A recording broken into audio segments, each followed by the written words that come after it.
Hey guys, GP-03S again, this time with the review of the GP-03S Stamen mobile suit girl. Let's start by having a quick look at the box. Just get her name here, some really nice art of her, and on the back we have some of the official mobile suit girl art. And the weird thing is, you see here, Yukina equals Schneelein. Now at first I thought that this was her name, but if you remember my review of the Wing Gundam girl, you will also remember that she was called exactly the same. So the question is, what the hell is this supposed to mean? I mean, is this also supposed to be Yukina, but with a different hair color, or what? Because, oh yeah, if you're wondering about compatibility issues, the mold is identical, just a different color really. So yeah, I do wonder what this is supposed to mean after all. So yeah, on with the review itself. So this is of course Yukina in her girl mode. You see a very nice figure. Then for articulation, head goes up, down, goes side to side, but the joint is quite weird. It's inside the head. I'll show that later on. Then the arms will rotate around, go up about that far, then side to side a little bit like this. It's kind of weird. Then the elbow is just on a single joint, but goes up really nicely for a single joint, all the way up like that. Then the hands are in pegs, so they go up like that, and then you can turn around, so then it also goes up and down. So I would have preferred a ball joint, but yeah, I guess it is kind of small to put a ball joint in there. Then her waist, whoops, there goes her hair. There we go. So her waist goes up. Ah, God. I could have sworn her hair stayed on a lot better before. Now her hair doesn't want to stay on anymore. Fantastic. So, yeah, her chest goes back and forwards a little bit and will also turn around if you push it hard enough. Then her legs go out. If you fiddle with her her pants enough, they go forwards like that, backwards like that. Once again, if you fight with her pants enough, I have no idea why they decided to do that. Then they go out nicely like that. Then her knees are on a single joint, but once again, really nice movement for a single joint. Then her feet go forwards really nicely like that, and then backwards once again really nicely like so. Then just like the hands, they're like on a single hinge, so if you want her feet to go sideways, you will have to fight a little bit with the hinge. And yeah, once again, it's not all that great, and I would have preferred a ball joint. So that's all for her figure mode. Now let's do some quick size comparisons. Here you have a Figma, and as you can see, they're pretty much identical in size. The head seems to be a bit bigger, but I guess that's just a style difference. Then a comparison with a Buzoshinki figure. In case you don't know, it's pretty much the same concept. There we go. As you can see, the Buzoshinkis are a bit bigger. And now, let's get to the real reason why you would want to buy this figure. Her accessories. And man, this is gonna take a long time to go over all of them. So let's start with the easy ones. Her hands. You get a pair of fists. You of course get a pair of open hands. Then you get two holding hands, just with one for the beam saber. And then you also get two trigger finger hands for of course the weapons. And now let's start with the task of getting her armor on. So, for her feet, I recommend removing them. The manual doesn't want you to remove your feet, but I think it's a lot easier. So this cover, you have to fiddle with it a little bit, and you also have to stretch it. I don't really like how this connects because I always feel like I'm pulling it apart too hard and I'm going to break it. And like I said, I really don't like the feel of that. Then her legs, really easy to assemble. Just pop this on, get two halves, put them on like so. And now you have to be a little bit careful because you have to line up this here with the hole here while still getting it in line with the part you just put on.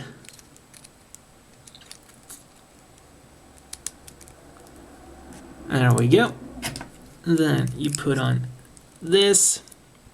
So far, so good. Gotta say, the legs are really easy to assemble and they go together really well. And they look awesome. And now we get to what is, in my opinion, the worst of the entire figure. Her side skirts / front skirts. The articulation is really nice. They're on a ball joint to go up all the way so they don't hinder the mobility at all.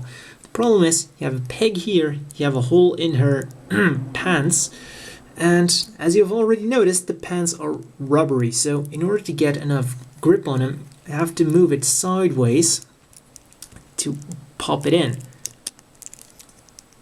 we go. Now it might not look like a big problem, but one's gonna have to put it to the side to put this in. But once you have some armor on and one of these decides to pop out, they're a hell to get back in. And let me tell you, they really like to pop out. I'm willing to bet they're going to pop up at least twice during this entire review. So onwards to the body. This one just pops in. Oh yeah, I noticed there was a piece covering her chest, just the one over here. So this one dropped off just a second ago. So you have to remove that, and then you can put this in. And just align the pegs, and there we go. Then go to the arms. And these kind of have the same problem, as the side skirts. They really, well, this of course isn't going to pop off, but these really like to pop off. However, the thing is, they're not that hard to put back on. So you just slide it on and put it back on again. So yeah, what I usually do is put on all our armor and then leave these till last. And with her arm guards attached to her, let's turn around and put all the stuff on her back, starting off with her thrusters. Simply put them on there, and once again, be careful that you don't pop off the front skirts. That's number one. Yeah, for articulation, they're on ball joints, and you do get a nice movement rate, up and down, bit side to side. Oh yeah, talking about articulation, the leg parts do hinder it quite a bit. You only get this much bend out of them now. It's a bit unfortunate, but yeah, they do look good. I'll try to put that back on later. And on to her backpack. Gotta be really careful when you're trying to put it in for the first time, because the first time I tried to put it in, for some reason it didn't go in all that well. There we go. Thrusters have some nice articulation and also some separation thingies going on. This moves up like that. This goes up and down as well. So it's some really nice gimmicks going on for it. And then you simply fold her shoulder guards forwards. And there you go. She's now almost fully transformed into the Stamen. Next up, of course, a new head. And like I said, I was going to talk about her head joint later on, and that is now. So let's pull this out. It's not quite easy to do. Unfortunately, you only get one of these joints, so every time you want to switch the head, you have to rip them apart. And the funny thing is, it attaches to the back of the hair instead of simply going straight up. Yeah, it's a bit weird like this. And then, of course, get a different face. This one is more aggressive looking. and I guess also a bit more appropriate for the mobile suit girl mode. And click, and there it goes. Oops. Oof. And there we go. Something I also noticed is that if you push the head all the way down, it looks like her head is like glued to her body, so I would suggest extend it a little bit so that you do see her neck, and then it looks a lot better. So now you have her as the Stamen. Let's try to put this back on and show you why it's such a problem. Because like this, it's now kinda on there. Kinda. As you can see, you have to like fold them around again to get them lined up. So yeah, I really don't understand why they went with this pants design. Whatever. So let's now get on to the meat of this figure, which is of course her weapons. And they made one really great decision because they give you this thingy. This is kind of like a storage device for all of her different weapons. So let's put this to the side for now and go over her weapons. For the normal Stamen weapons, we start off with the folding bazooka, which doesn't actually fold. The only articulation it has is that the scope goes up and down like this. And I gotta say, it fits into the hands really well, but the problem is holding it is a bit of a tricky problem. First of all, you gotta get it in like there. Yeah, I'll put that back on later. And now we get to the problem of how are you going to line this up? Put it in like that, but then, yeah, the hand isn't really flexible enough to allow you to hold it in a really good pose. Can kind of try to hold it like this, kind of, but yeah, as you can see, it works, it's just not great. Once again, it would have been better if this was a ball joint. And say that you don't want to use the bazooka. Well, do you just put it to the side and forget about it? No. As you might have noticed, there are holes inside of the bazooka. And this is where our storage device comes into play. Because you can actually put the bazooka on it with these holes. So there we go. And this will come in handy later on. So next up, we have the standard issue beam rifle, which, just like the bazooka, fits into the hand really nicely. Like so. It's not going to wheel around, but it goes on there a lot easier. Like so. No problem at all holding it once you get the hand on. And there you go. And also, just like the bazooka, you once again have some holes on it. So if you don't want to use it, you simply pop it on here. And there you go. Like that. Oh yeah, they're on ball joints, and there's also a little slit in here so that you can put them at a 90-degree angle. There we go.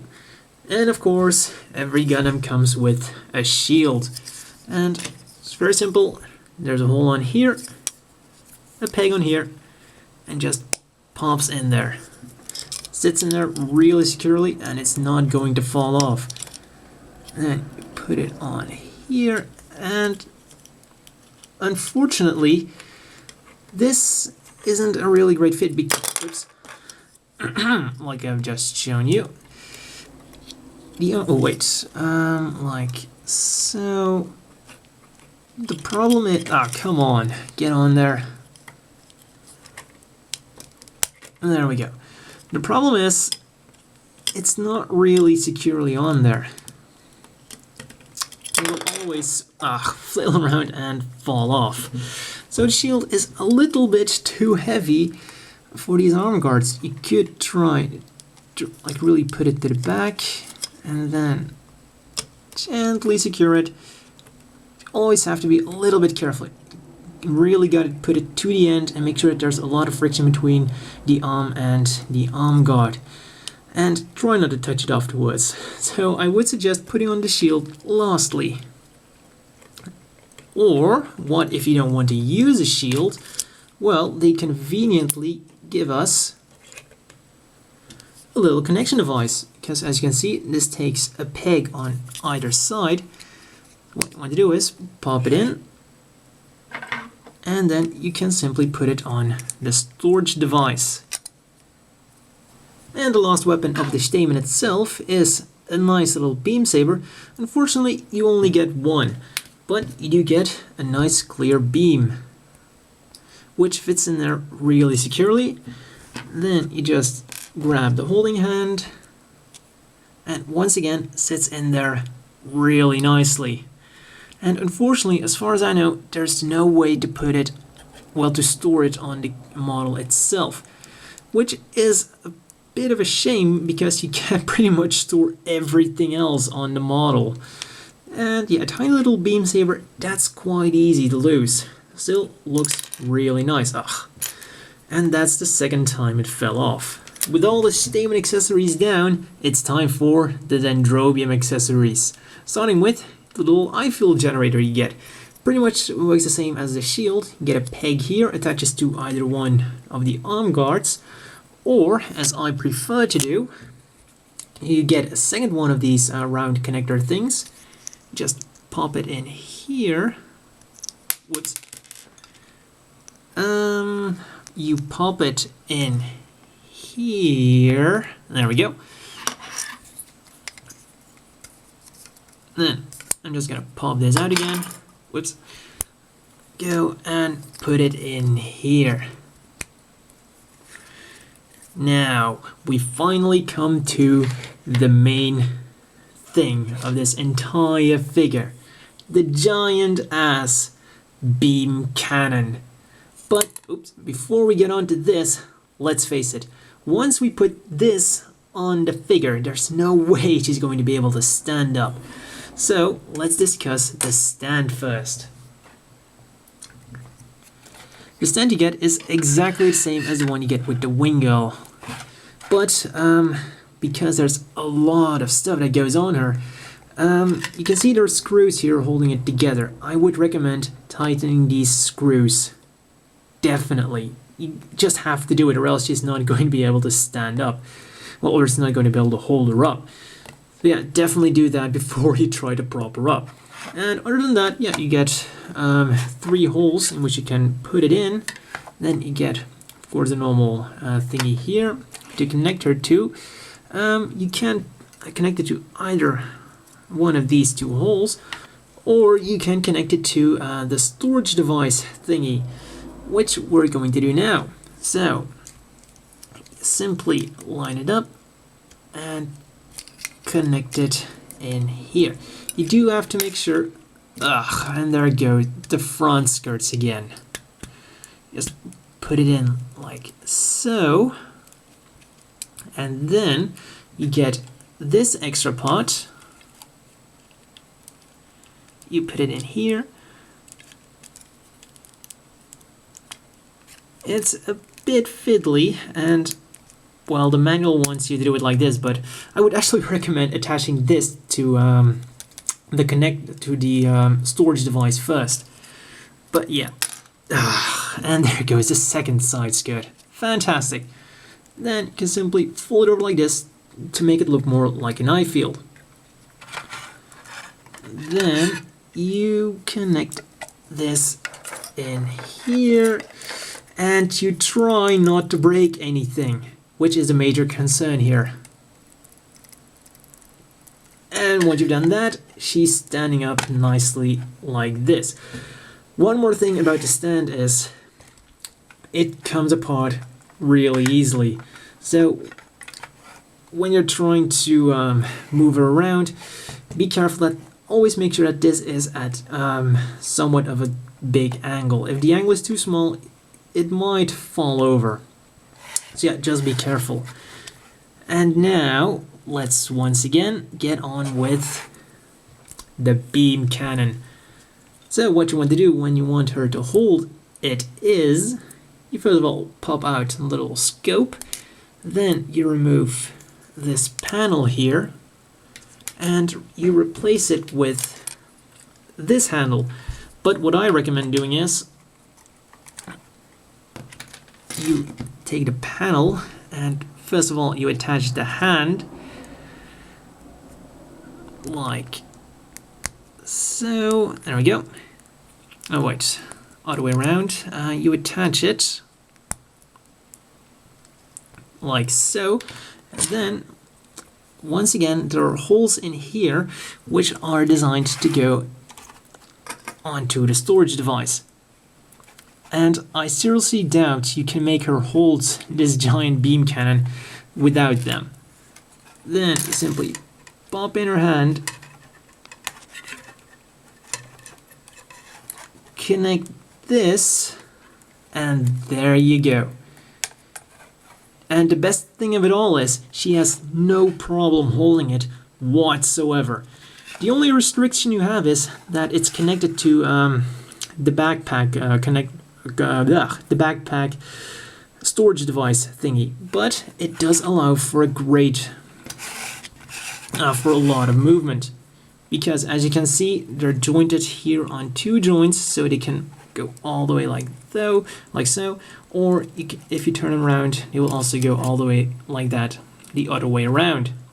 They will also turn around, so they give a very large range of movement. Oops. So yeah, just have to fill around with it a little bit.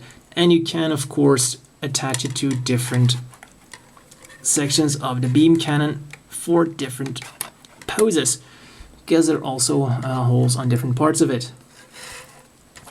And here you have it. You have the Dendrobium girl. But that's not all for accessories, there are still a few more. You also get this, an extra connection thing for the stand if you want to attach the stand to her in girl mode. And talking about the stand, I discovered yet another problem with the weak joints. Some poses cannot be held.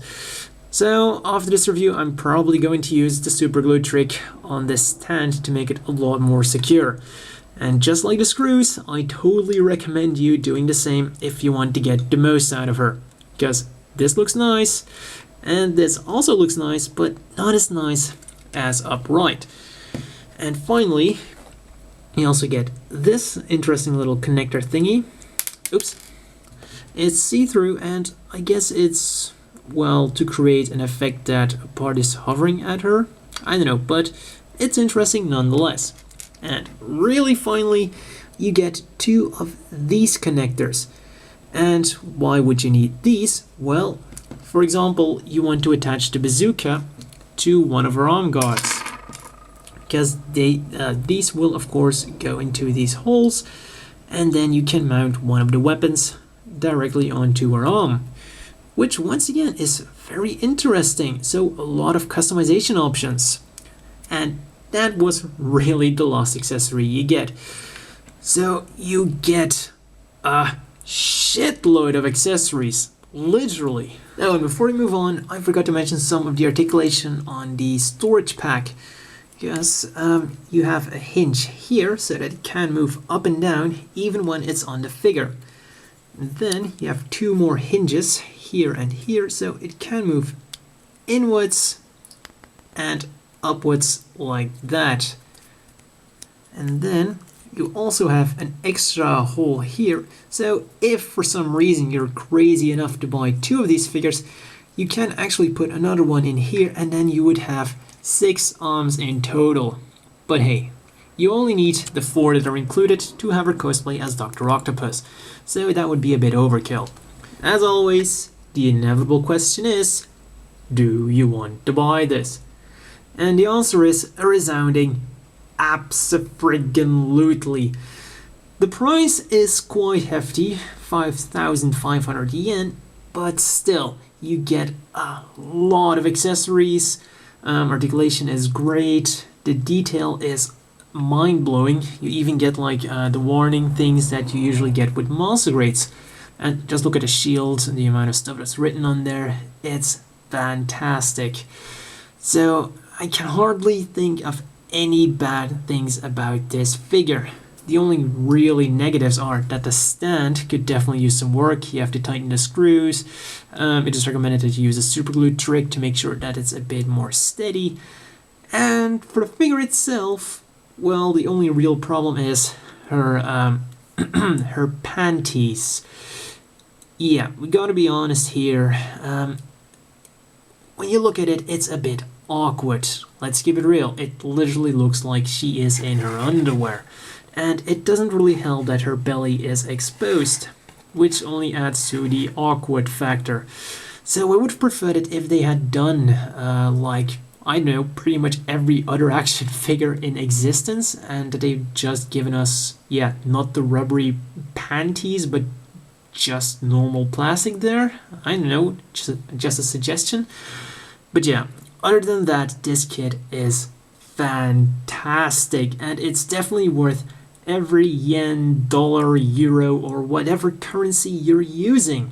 Definitely pick it up if you're a fan of either Mobile Suit Girls, Gundam, or just kick-ass action figures in general. And finally, if for one reason you're not sure whether you should get this, whoops, and that's where we once again have a shining example of the stand being rubbish. So yeah, once again, let's say you're not quite sure which one of these two to get.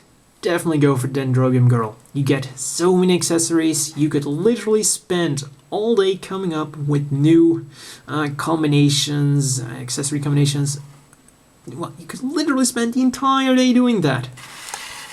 And finally, some size comparisons. Here she is with a fully armed Buzo Shinki action figure, a Kurante. And finally, here she is next to a Monster Grade. As you can see, she's only a tad smaller than it. So it is quite a big figure. And that's all for this review, and see you at the next one.